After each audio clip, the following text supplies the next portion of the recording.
We're getting brand new video released from the IDF that shows Israel destroying missile launchers inside Iran. Take a look at that. Wow, powerful footage. And right now, President Trump is currently meeting with his National Security Council in the Situation Room. That started at 11 a.m. And the U.S. says it has played no role in Israel's offensive against Iran. The U.S. has been emphatic on that. And officials claim they're still hoping to continue the nuclear agreement negotiations with the Iranian regime. Rich Edson is live at the White House with the latest. Rich.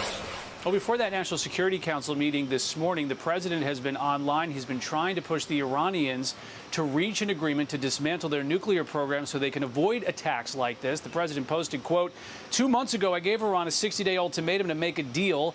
They should have done it. Today is 61. I told them what to do, but they just couldn't get there. Now they have perhaps a second chance.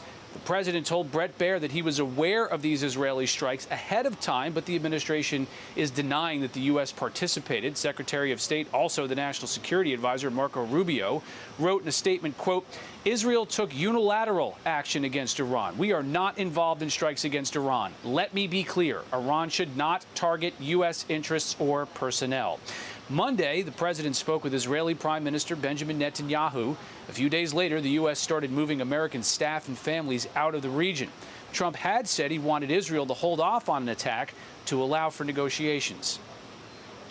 Look, it's very simple, not complicated. Iran cannot have a nuclear weapon. Other than that, I want them to be successful. I want them to be tremendous. We'll help them be successful. We'll trade with them. We'll do whatever is necessary.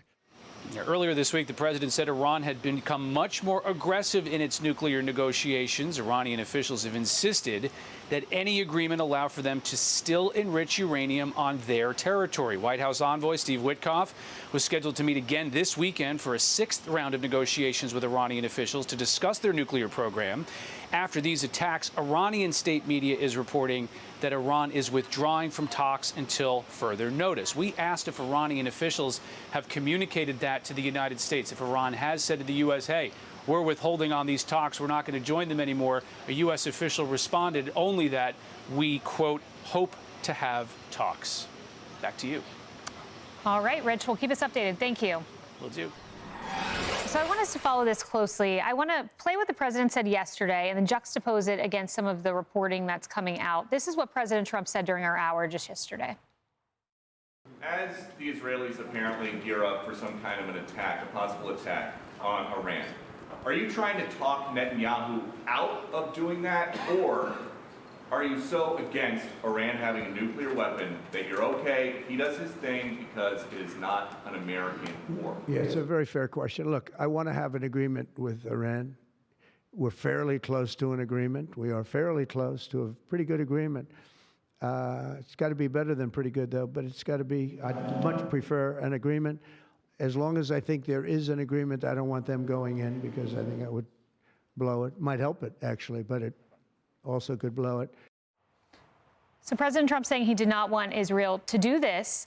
This comes, George, as Axios is reporting this from two Israeli officials. Claim to Axios, Trump and his aides were pretending to oppose an Israeli attack in public and didn't express opposition in private. We had a clear U.S. green light, one claimed. The goal, they said, was to convince Iran that no attack was imminent and make sure Iranians on Israel's target list wouldn't know the new location. They claim the plan went so far as for Netanyahu's aides to brief Israeli reporters that Trump had tried to put the brakes on the attack in a Monday phone call, when in reality, there was coordination. The White House denies this.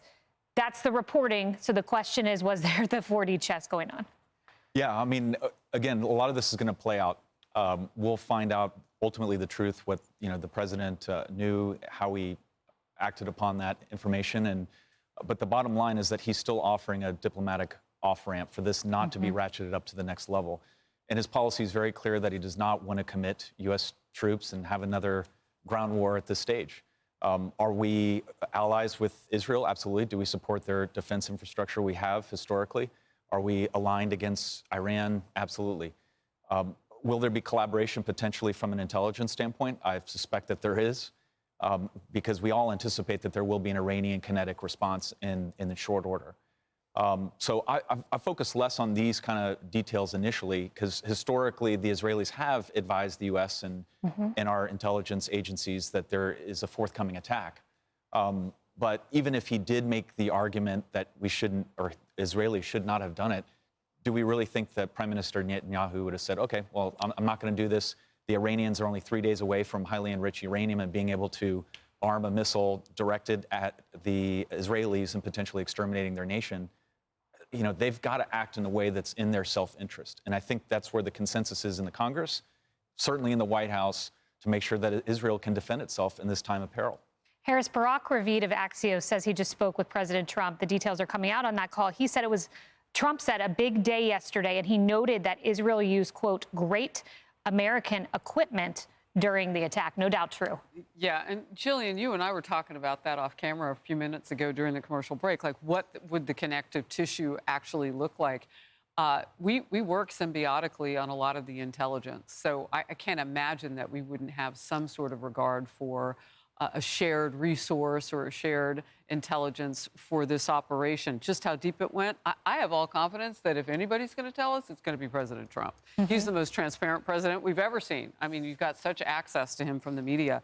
I did think it was interesting and I mentioned him earlier, he was an Israeli special ops veteran, Aaron Cohen.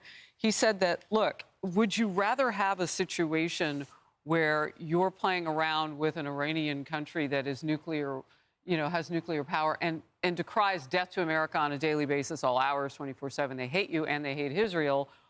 Or would you rather take that weaponry away from them? They're still going to be who they are potentially, but now you've killed a lot of them. Maybe from the inside out, that country changes.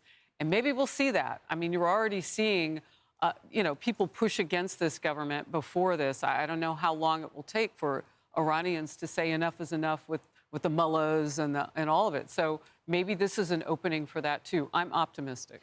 Julian, we learned a lot looking at that Signal chat, Signalgate that happened about the Houthi strikes. And you saw J.D. Vance articulate one view of the world, and then you saw Mike Waltz articulate a more hawkish view of the world. Well, Politico says about that Rubio statement, where notably, it was we had no involvement. There was not that unequivocal, we support this line in there. Well, Politico says a Trump official told Dasha, one of their reporters, that the White House drove the message put out by Rubio, an ardent foreign policy hawk. And behind the scenes, there was a MAGA versus neocon debate that unfolded over the wording of the statement and the lead up to the release. So that debate is very much alive and well politically and very much within the walls of the White House. Without question. And all the experts that I've interviewed on this, honestly, I've spoken to Sean Hannity about it. I've spoken to Victor Davis Hanson about it. Numerous individuals, and Coulter I've spoken to about it. And you'll hear, listen, we want America first. We want to focus on us. We don't want to be sending hundreds of billions of dollars to fight somebody else's war. We're fighting for an ideology that they are not in alignment with. We left Afghanistan, and 90% of them still want Sharia law, and on and on and on. But I don't believe that's what's happening here. And that's my point. I don't think this is someone else's war or Israel's war, as far as I can tell. So I think that Trump gave them numerous off-ramps. He did. And they did not take it. I think this is a clear threat to America. I don't think this is someone else's war. And again, I come back to, I don't see the alternative personally. Emily, one fascinating part of this, President Trump did his first international trip to the Middle East. He met with a lot of Arab countries.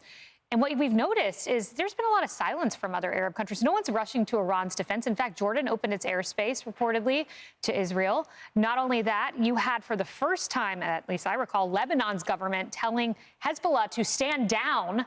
So there's this really improved relation that I have to believe the Trump administration had a lot to do with. Perfect tee up for what I wanted to talk about, Kayleigh, which was exactly that. Now, we knew in these leading up years to Trump's sort of stated, new approach, right? The economic investment, that we're not going to leave our blood and treasure anymore, but we're going to have these coordinated, co-equal investments, that was the way toward peace. And we learned that a lot of these countries, the entire time through the Biden administration as well, had been saying oh, gosh, Hezbollah and Hamas, they are the blight on our entire region. All we want is stability. We do recognize Israel as a state, or we are happy to, for peace, so that our economic interests can thrive and so our people can live at peace. So 100%, I think that there have been a bunch of neighboring countries, and especially those that signed the Abraham Accord during the first administration and beyond, that have been waiting for this moment to essentially say, can the kids stop having a tantrum?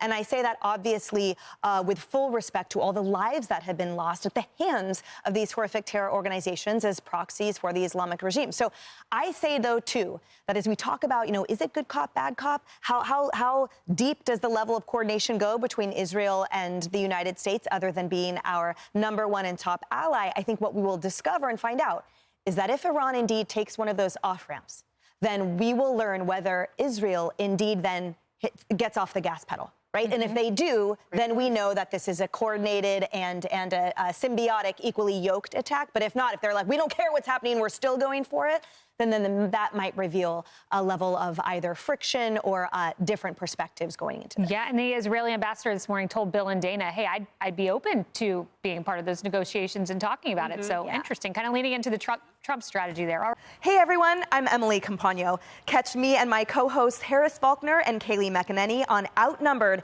every weekday at 12 p.m. Eastern, or set your DVR. Also, don't forget to subscribe to the Fox News YouTube page for daily highlights.